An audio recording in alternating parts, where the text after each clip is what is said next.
स्वर्गीय यशवंतराव चव्हाण सभागृह तातडीनं सुरू होण्याबाबत राष्ट्रवादी काँग्रेसचे विभागीय आयुक्तांना निवेदन. नाशिक रोड येथील स्वर्गीय यशवंतराव चव्हाण सभागृह त्वरित सुरू करावे यासाठी राष्ट्रवादी काँग्रेस पक्षाच्या वतीने विभागीय आयुक्तांना निवेदन देण्यात आले. निवेदनात म्हटलं आहे की सभागृहाचे शासनाच्या दप्तर दिरंगाईमुळे अद्याप लोकार्पण होऊ शकलेले नाही.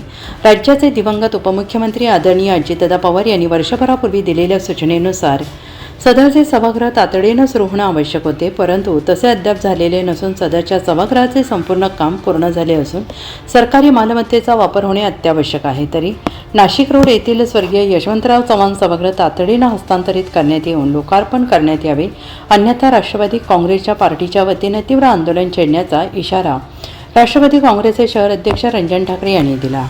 यावेळी मनपा गटनेते सीमा ठाकरे, व्यापारी बँकेचे चेअरमॅन निवृत्ती अरिंगळे, मनोहर कोरडे, विक्रम कोठोळे, बंटी कोरडे, संजय खैरनार, प्रमोद सोनवणे, जगदीश पवार, नितीन चंद्रमोरे, संदीप शेळके, चैतन्य देशमुख, महेश लांडगे, मंगेश लांडगे, प्रमोद सोनवणे, निलेश बडे, सोपान कडक आदींसह राष्ट्रवादी काँग्रेसचे पदाधिकारी आणि कार्यकर्ते मोठ्या संख्येने उपस्थित होते.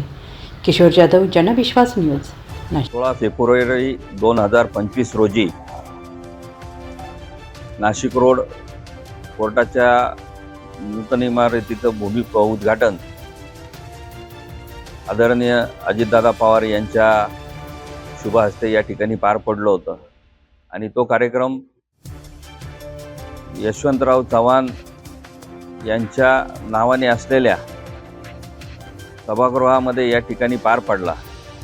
आणि त्या कार्यक्रमामध्ये ते सभागृह जे आहे नाशिक रोडला या ठिकाणी याचं उद्घाटन आदरणीय दादांच्या हस्ते त्या ठिकाणी झालं. आणि दादांनी सूचना केल्या होत्या प्रशासनाला की हे सभागृह आता या ठिकाणी चालू करावं. परंतु त्यानंतर आजपर्यंत आपण बघाल तर त्या सभागृहाच्या सगळ्या परिसराची दुरवस्था झालेली आहे.